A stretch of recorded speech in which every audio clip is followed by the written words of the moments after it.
I'm very, very acutely conscious that a little less than a year ago, we were given the honour of a curate being nominated to join Benefices. And she was to be housed, and is now housed, in Brigton Rectory. And to their enormous credit, when I talked with the ministry team in South Leightonstone about that back then, we very clearly felt that a mixture of love and embarrassment at that arrangement. And we really wanted to offer to support our colleagues in West Leightonstone.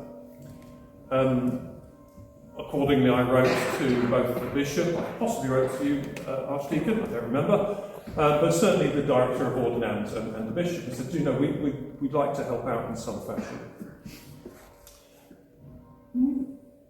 Eventually, we came to January, and our colleague Revd Fiona in North Leightonstone brought together a bunch of ministers and also colleagues from West Leightonstone, who I know are mostly sitting on that side of the room. I don't know quite what that's about, but anyway, it started a conversation really about what might we do to assist our friends and colleagues in West Leightonstone. Honestly, the conversation batted back and forth and started feeling very muddled. But in the end, there were two statements, questions that started to really focus our mind. They were this: what does love look like? And the second thing, it's very important out here, is the cavalry aren't coming. So there's this really strong sense of focus developed very quickly to actually, what does it look like to act in love? And what does it look like to work this out? Because nobody's going to come with salvation in a train to sort out this corner of Huntingdonshire if we don't. So that really shaped our conversation in important ways. And some of the things that started coming out in that conversation was our friends in West Leightonstone. Well, initially they'd have liked a vicar, but the conversation became, well, is a vicar going to cut it? I might think I'm wonderful, but actually we can only do so many things. And actually when you analyse the problems of rural ministry, start thinking, well, more vicars aren't necessarily the answer to how we might grow or sustain ourselves or thrive as parishes. Having wondered that, they also said, well, do you know what we'd like to do is come in with, and their words were, I hope I'm not misrepresenting my friends, we'd like to come in with Kimbon. To which my honest and direct reply was, not on your Nelly am I being chair of 14 PCCs. And I, of course, I knew that my colleagues in South Leightonstone would kill me if I offered to do that, which is quite reasonable in my view. So it led to a different conversation, a conversation about, well, what would it look like if instead of a vicar, we looked at a children and families role? And instead of doing 14 parishes, what would it look like to find a better way of organising ourselves so that we can somehow work together? That became quite a rich conversation, and, well, in the end, so far to date, the majority of those parishes have said, yes, we'd like to have a go at that.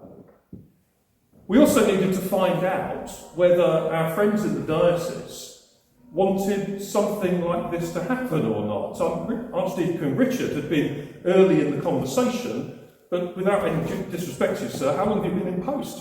5 minutes. 5 minutes, and you don't actually know all the ways of this diocese, do you yet? So actually this proposal to actually use ministry share as a children and families minister rather than another vicar, well, can we do that? We don't know. And so we went and had conversations with Brian and Paul Evans, who's the Diocesan Secretary. Diocesan Secretary. I can remember Peter there too. People who actually do work very closely with the diocese, can we do this? And they said a very clear yes, and they also said a very clear message, and we'll come on to this in more detail later, that actually this needs to be run by the parishes, not run by the diocese. So we'll come on to some of the messaging failures that I've done throughout these conversations, but that's been a very important message coming really from the most senior staff.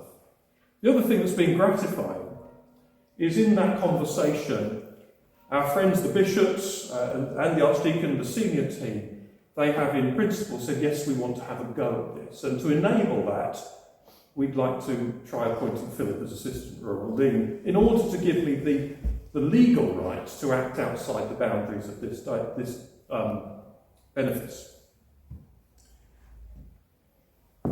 So then, kind of roughly in parallel, it also needs to be a bunch of conversations within South Leightonstone. Look, there's this bunch of ideas on the table.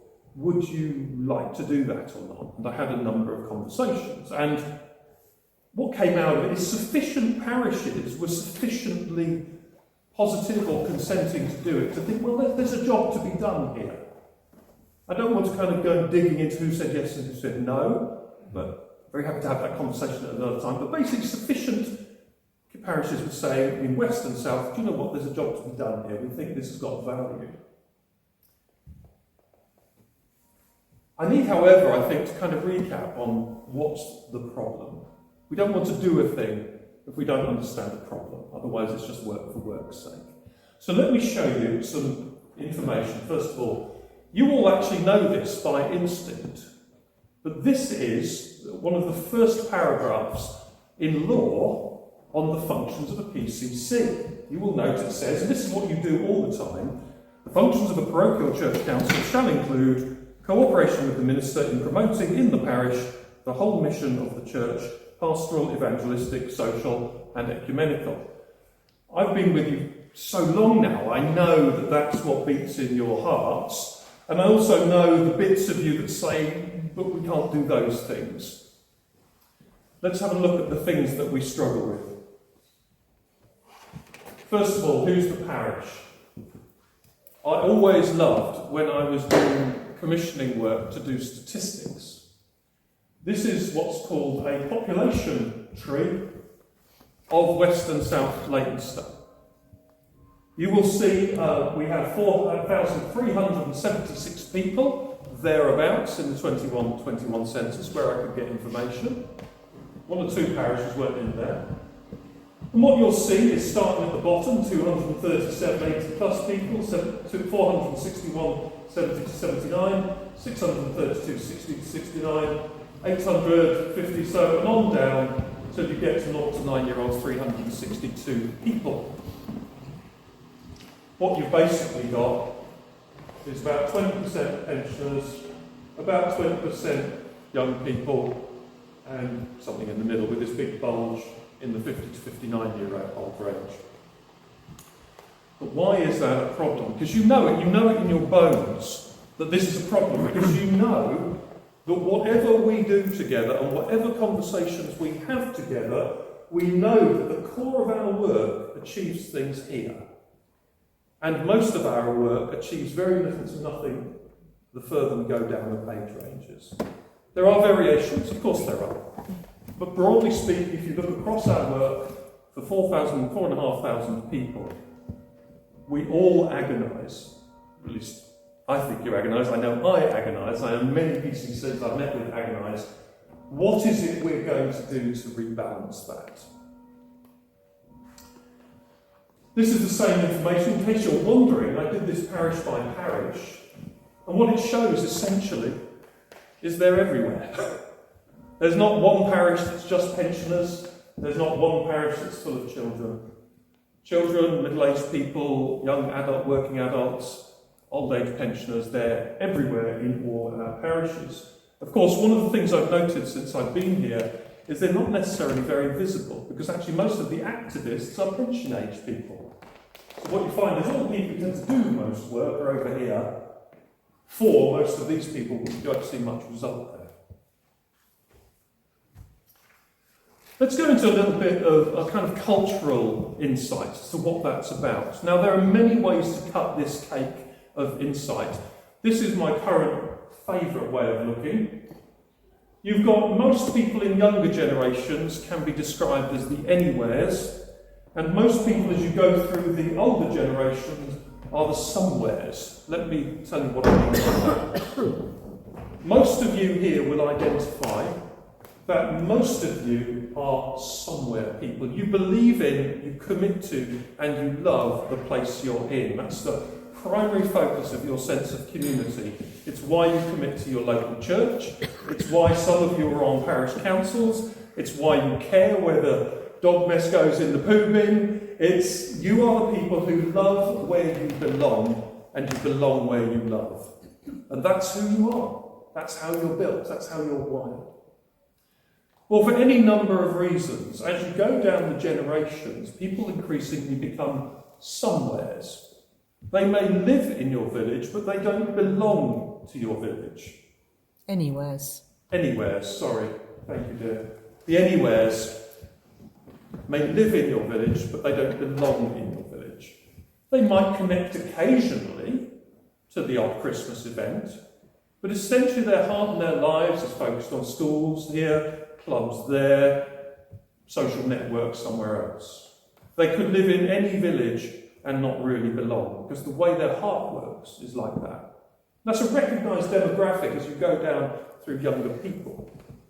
Quite apart from that, the reality as well is if you're two adults having two incomes and you've got children that you're looking after, you're working too hard and you're too busy to be very involved in much that involves local volunteering, unlike most of you in your time.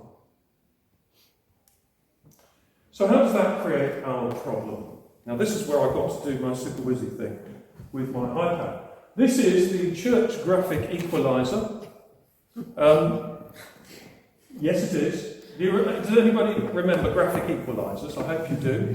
So if you remember, you have a kind of little thing that you turn up and down that does the bass notes and up to the treble notes. Okay, so I'm going to give kind of bird's eye view from my role as to where I see most of our effort going.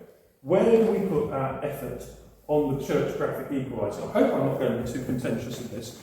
But when I look at, let's say, building management over to the left here, broadly speaking, my observation of most of our churches is we put an awful lot of work into building management, and rightly so, because it's there, and it's a historic artefact.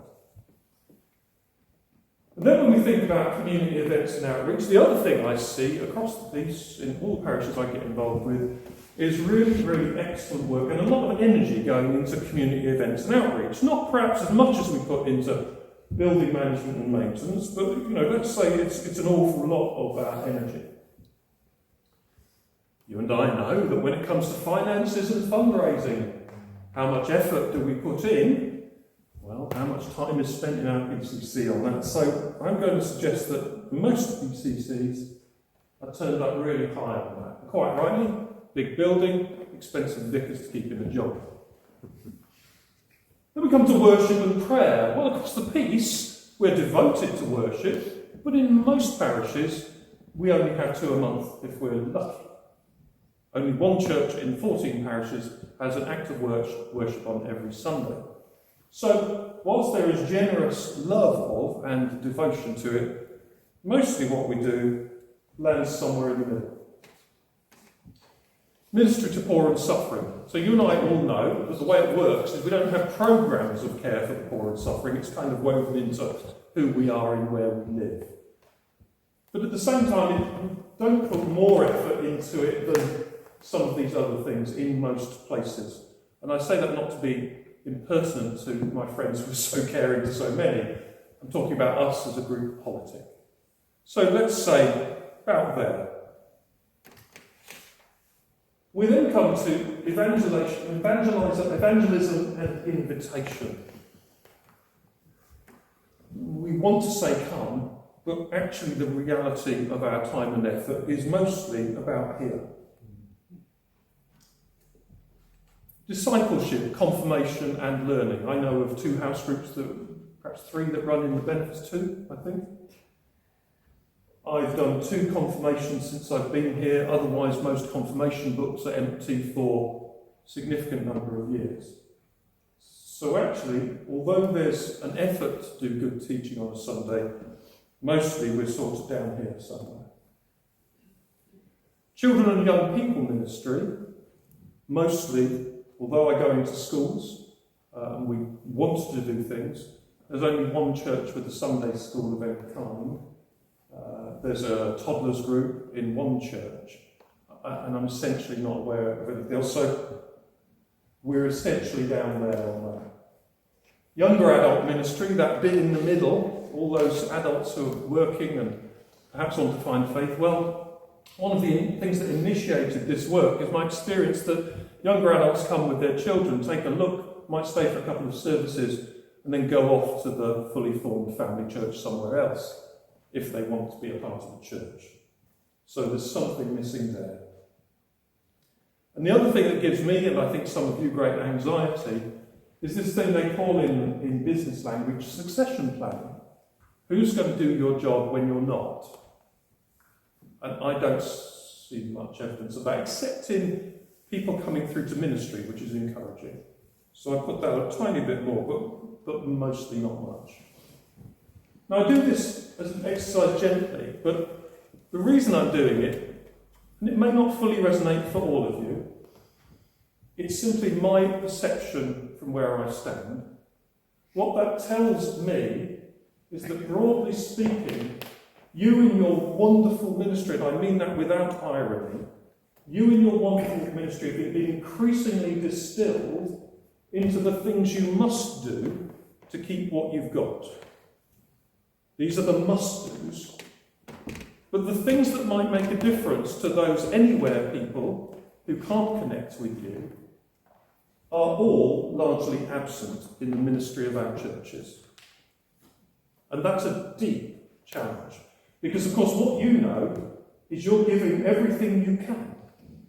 You are not playing at this, you are deeply devoted. So it creates an intense problem for us all. Because actually you represent the doers anyway. So what do we do? Let's have another thing. Let's look at something else. One of the things that I find very striking is that our deep faith seems to be expressed in staying in the boat, keeping the boat afloat, bailing out all the time. And actually that's one of the things that's exhausting. And what I note, some churches have very few people left bailing, even though we're holed below the waterline. Some people have more people bailing, and they look okay. Some churches are literally sinking. That's literally happening right now. But that seems to be the bulk of our effort and energy, is keeping the boat afloat. Now, if we had a perfect world, what you'd actually do is you'd take the boat out, you'd have a good look at it in dry dock, you'd have a good think, and you'd set somebody on to fix the hull. What you and I already know is that's not the way it works. The boat doesn't come out into dry dock. It's called life, it's called your church, it's called the way you are together. So actually the really hard thing that we have to think about is not taking the boat out of the water, it's got to stay in the water. In some fashion, we've got to keep bailing to keep it afloat, and we've got to keep thinking, and we've got to keep doing so that we can fix the hull, so that we can bring our work together as the ministry of God in this place into something that feels ship-shape and doesn't just exhaust you. That to me is the real concern for me pastorally, is that you're great, but many of you, I won't say all of you, many of you are tired, and most of you might be wondering who next. So the task for us, the challenge for us, is how we rebalance our work. The broad proposal, and this is where we get into some detail, is over the next 3 years, the idea is to review, to rebuild, set new foundations, to have a really good think. Prototype some things. We've been given permission to appoint a children and families minister. That's a good start. We've been given the opportunity to think about how do we organise ourselves, what does ministry look like. We'll come on to that in a bit. But basically 3 years having a real think, and towards the end of that period making some significant and serious decisions together. So everything up to about 2.5 to 3 years' time, it's all up for grabs. And then of course, whatever changes we may make that are a bit more permanent, we need to see how it goes, don't we? It might not work. I want to point this to you because one of the things I've mistakenly done is my head on that from my background training in change leadership and commissioning is I started to realise this is a complex job, and so I started to use project and programme language to articulate what it is needs doing. That, of course, set a lot of anxiety in play because people thought, oh, is he going to set up a programme board that is going to rule our parishes, one ring to rule them all, and some kind of megazord beast that will take away the dignity of our wonderful parishes? That is not what's on the table. So, what I want to observe is parochial church councils retain their rightful place as working within the deanery. So the programme board that we've described is actually simply, in the language of the church, simply a multi-parish working group. That's all it is. So please don't get worried about the title. Understand that actually this is us working together, working it out together, growing proposals, making changes as appropriate. The reason I called it that is because it's complex. Complex range of things we've got to think about doing.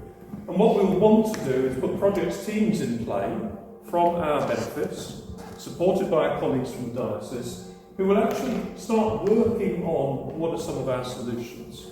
They will, of course, as you see, be supported by diocese staff who are kindly represented here. And I, in my role, just kind of weave everywhere to kind of help kind of keep the motor running. So here's a specific breakdown, and the reason I want a specific breakdown is we don't want a talking shop that comes up with flim-flam and nothing gets achieved. We don't want to be spent time, it's in 4, 5, 6 years' time, saying we've had that conversation and we never did it.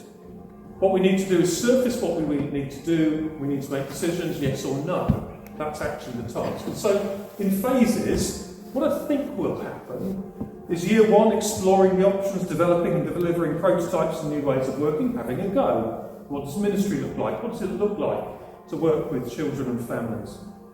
Testing and assessing them. Did it work? And then in year 2, and as we go towards year 3, we need to develop proposals, draft proposals, plus knowing what the roadmap is for the particular decisions that need making. And I say that what's important to recognise is some decisions you might want to make will be more complex and need to go much higher in the pecking order than some other decisions. So, for example, in terms of the shape of ministry in the area, if I'm the assistant rural dean, I can work with my colleagues who are ordained and licensed in what the shape of their ministry is and where it works. And they can collaborate with me and we can make that decision.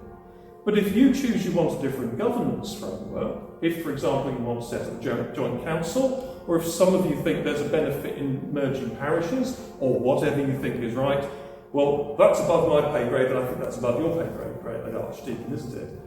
We'd be involved in that, but it doesn't just happen. And it's the same.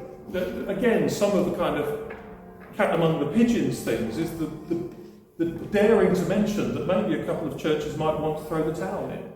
If they do, again, there's a very strict legal process of doing that. You don't just say it and it's done.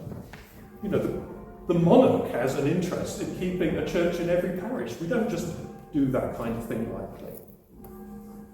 And to say it so it's explicit, this is not a programme to close churches. This is an attempt to work together on maintaining and developing what we have and growing in our mission together. Of course, then you get to decision makers deciding and you put in place what's going to happen. And then, of course, we really kind of get on with it. Let me give you a flavour of the areas of work that I think ought to be priorities for the working group / programme board. First of all, there's something to think about around new identity. At the moment, I'd observe, I'm the vicar of 7 parishes. The Benefice itself is a nothing to most people. Most people believe in their parish. So if we start working together, what does it look like to be a whole church with a shared mission rather than many parishes with a shared vicar? There's something to be done around ministry development. We counted up, I was in a meeting earlier, we counted up, if once we've got everybody lined up, there's something like 9 licensed and ordained people in this population of 4,500 people that we serve. That's loads. That's loads. That's something we can work with. But that needs to be developed because I can guarantee it doesn't feel like you've got that many ministers on the ground. That's not how it feels in the parishes. There's something about governance transformation. Again, to be thoughtful about this. This isn't about me saying UO parishes shouldn't exist. I'm really hoping that what comes out of this is that the parishes remain and stay doing what they're good at, whilst finding alternative ways to do what they're not good at. Don't be burdened by what we can't do. Let's grow something else. That's my preference. But that actually implies changing governance somewhat. Because you remember that phrase that I did from the law bit, that actually the components of responsibility that are PCCs are yours. And you can only give them away if you choose to. That's the other part of this, is it's not transforming governance if our local churches aren't thriving.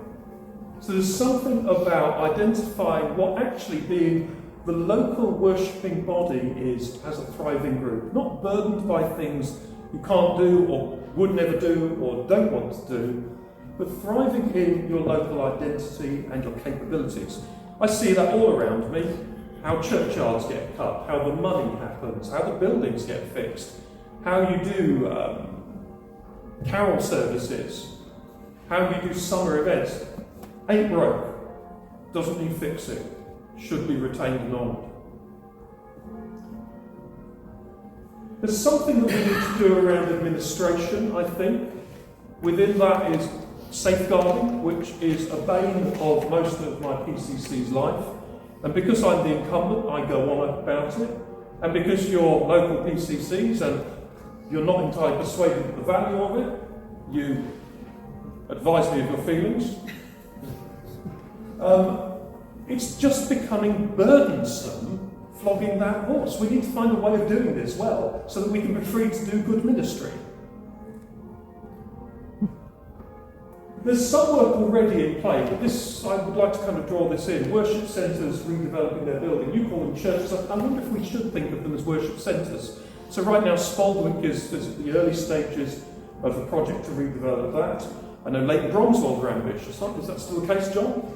Yeah. Marvellous. They're ambitious. Brington's already done it. Brington's already done it. Easton have already done it. Some are way ahead of most of us. But actually, there's something to think about there. That actually, what does it look like to have an attractive, welcoming? If this is God's sitting room, what does it feel like? And then, of course, as I've already mentioned, children and families ministry. The final piece of the jigsaw is actually getting to this point where, forgive the jargon, that's the way my mind works, we get to a point where we can describe and define a future operating model.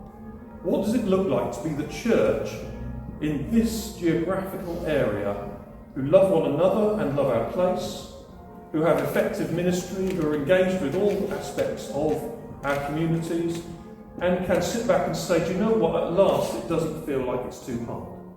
That to me is a really wonderful outcome from where I stand.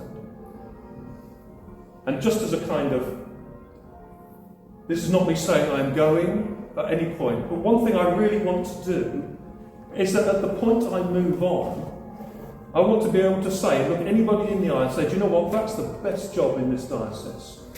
These people are the best parishes, working together in the best way. So instead of this being somewhere at the back and beyond, the wild west of Ely Diocese, actually what we're saying is, do you know what, we're an exemplar of excellent working together that is actually brilliant.